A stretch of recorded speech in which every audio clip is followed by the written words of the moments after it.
Hi, I'm Dave, welcome to the channel and welcome to part 3 of my Legend White kit build. In this video I'm going to try and make it go quite a bit faster.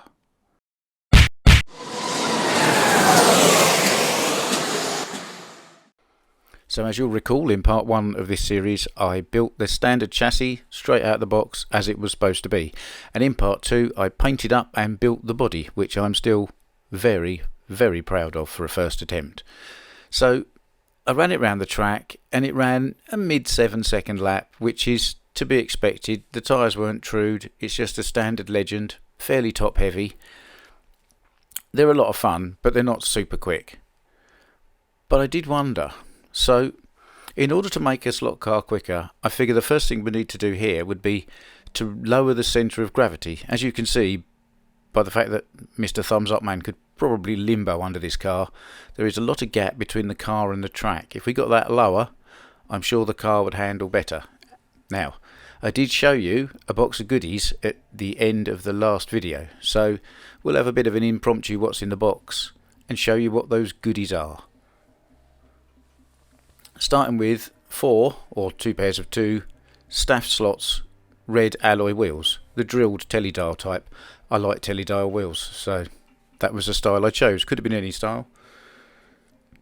And in order to help lower the car, I've got some offset bearings.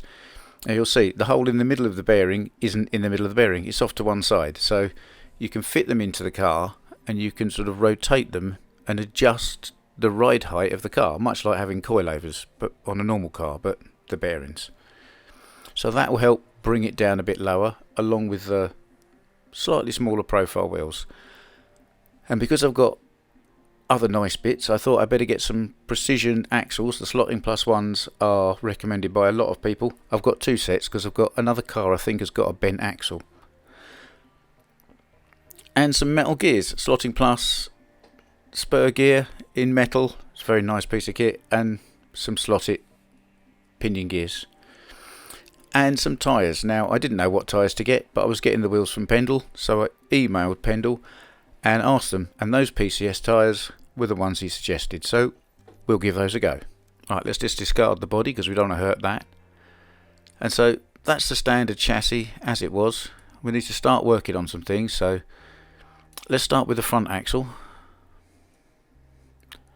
Get the bumper and the wiring out the way. That's better. So we need a new front axle. Now I did measure the track across the front wheels before I ordered these, so they should be the right width. Legends are actually quite wide as slot cars go, so don't be surprised if you need a longer axle than you think, but they look like they're going to work. Pair of bearings now.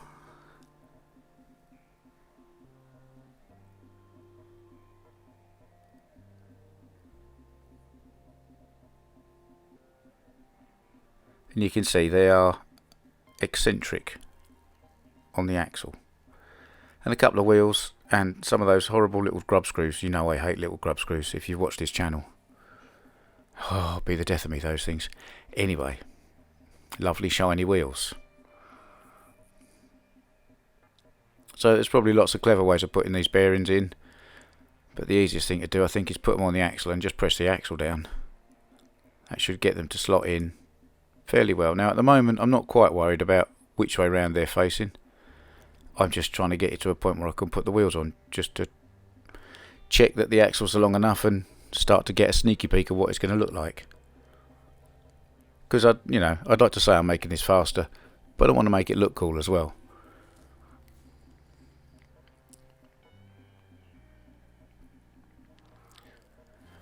So I'm using the very technical way of checking that the axle's in the middle by looking in the hole in the end of the wheel and seeing if the axle's in about the same amount, which it is roughly. For now this is good enough. So for these wheels, 0.9mm hex in the horrible little grub screw.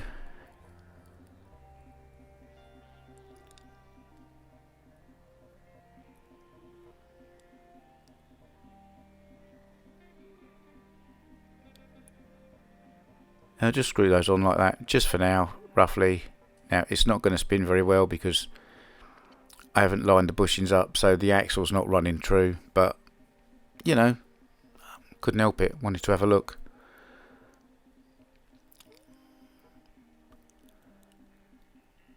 So I'm going to have a bit of a fiddle about, and I'm going to put the axle back in with the bushings lowest, so that the axle is as near as it can be to the chassis. So this is effectively the highest height setting of the front of the car, if that makes sense. But in that situation, you can see the axle is just fouling on some of the plastic on the chassis. So I'll pop the wheel off, get rid of the axle. So these pieces of rib here, I think, need to be ground out the way, just so there's a bit of space for the axle to spin. Even though I'm not probably going to run it at the highest height setting, I just like the clearance to be there in case that's where we end up. We're not going to end up there. It's going to be low, but you know.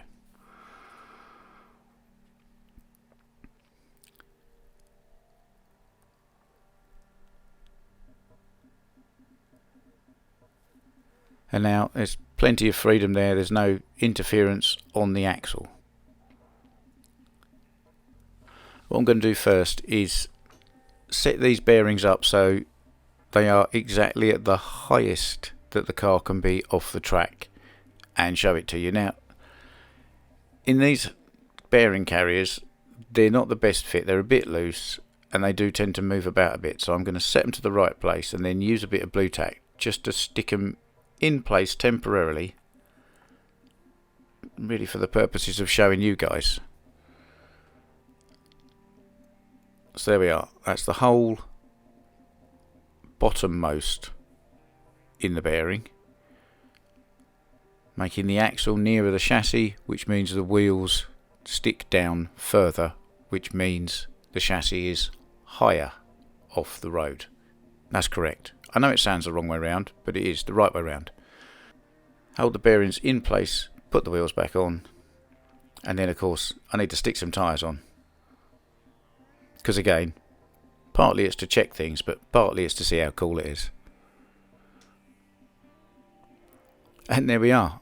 That's quite a fine looking wheel, but you can see lots of height between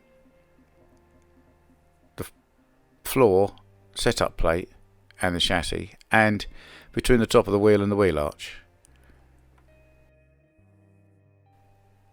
So, magic of television, if I drop the front down to the opposite, so the bearing holes are at the top, which means the axle's further away from the chassis, which means the chassis is nearer the track, so its lowest setting. You can see this is considerably lower, and it's still the same at the back. It's quite a nice kind of retro drag stance, but it's not what I'm going for with this car. Maybe another one.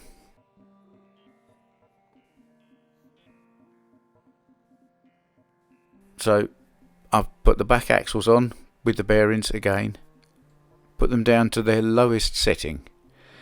The other good thing with the offset bearings is if you've got a slight issue with gear mesh, because they're offset, if your gear mesh, especially with a sidewinder configuration like this, if your gear mesh is off a little bit, you can just tweak the bearings round and change the pitch so that it's either nearer or further away from the spur gear. Just checking the front. The front is not really quite as I'd like it. There's a little bit too much friction on the front wheels. They need to be touching, but they don't need to be pulling the car along quite like that. And although all the wheels and axles are on, it's not squared up. If I kind of get this, you can see the protrusion of the rear tyres is different each side, and if I square it right up, one's only just across a line, the other one is way across a line. So at the moment, this one, the wheels are too far to the right, if that makes sense. So quite a lot of fiddling around later. I have got everything lined up on the plate. Car is central, wheels all line up. You can see I've now changed the pinion and spur gear for the metal ones.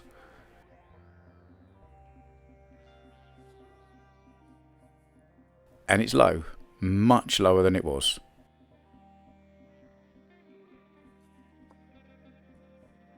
I've already given the front tyres a little bit of a true, just so that they are down a little, and there's just a bit of friction there. That's, from what I understand from other people's videos, that's about perfect for the front axle height.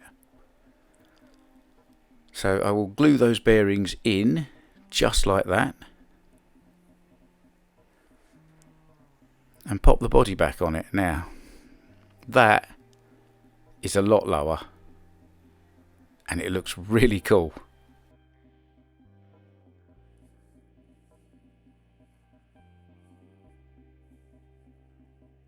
If you check from the front, you can see front wheels just about touching the track surface level.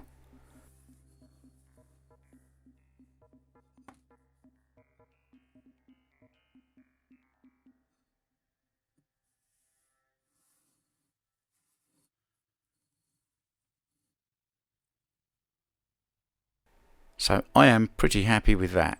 So a few still photos. There is the chassis fully low. There's the body back on the car. It's a lot lower than it was. We can have a comparison if you like. Look at that. That's a long way up in the air. Much lower. And I think lowering the centre of gravity, better tyres, trued wheels, I think we've got quite a lot going for us in terms of trying to make this car perform quite a bit better than it did before.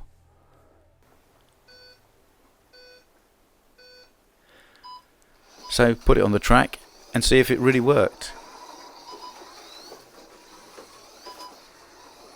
Now first thing you'll note is this car is actually really quite quiet.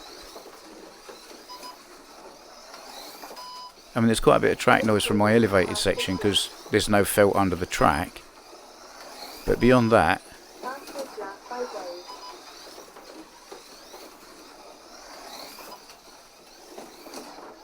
and a quiet running car is a good running car, as you know, and you can see it is markedly faster than you'd expect any kind of a Legend to be. It really does stick very well to the track. I've done nothing apart from change the wheels and the axles, put some metal gears in and just lowered it a little bit. It's still got the same motor, it's still got the same chassis, still got all of the body. I haven't lightened the body in any way, and it's amazing. It's a different kind of car. It's gone from being fun to being really quite a rocket ship.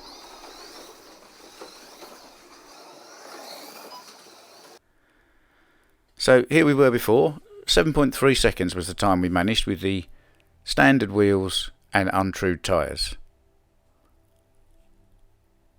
And obviously we're not there anymore.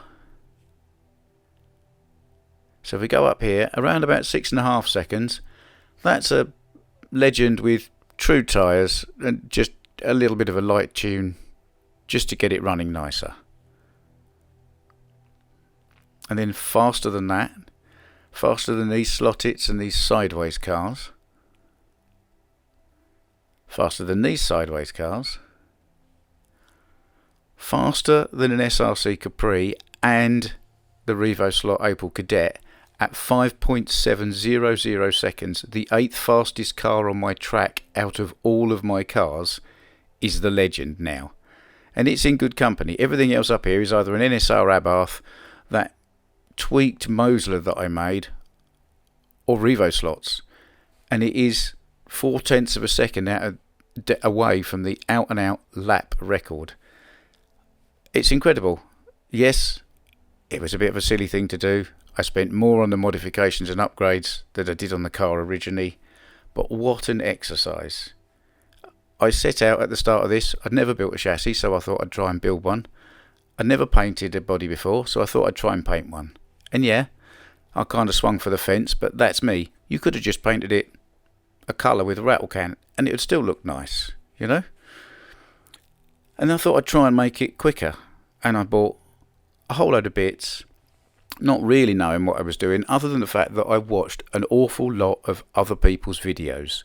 Home Racing World videos, Georgia Area 51's videos, everybody's videos on tuning cars, upgrading cars. I've watched hours of this stuff, had no idea what I was doing beyond learning and listening.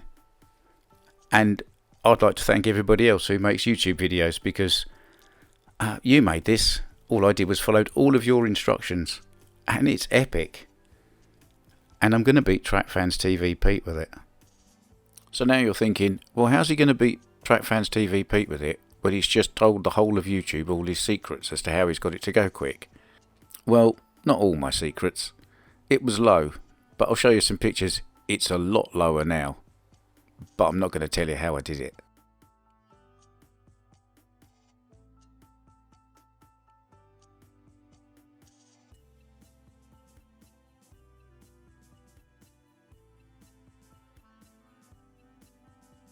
I hope you enjoyed this little mini-series. It was an exercise for me, a crash course in building a car, painting a car and tuning a car all in one go. And apart from anything else, it's just a case of me trying to tell you to just have a go. You don't know everything, you might not know anything, but YouTube's got most of the answers, and ask people. Everybody in this community is very happy to help. If you don't know what bits you need, ask the people who are going to sell you the bits, because they'll know and they want to give you the right answer, so you buy the bits. Have a go. As always, thanks for watching one of my videos. If you liked it, you'll find a button specifically for that.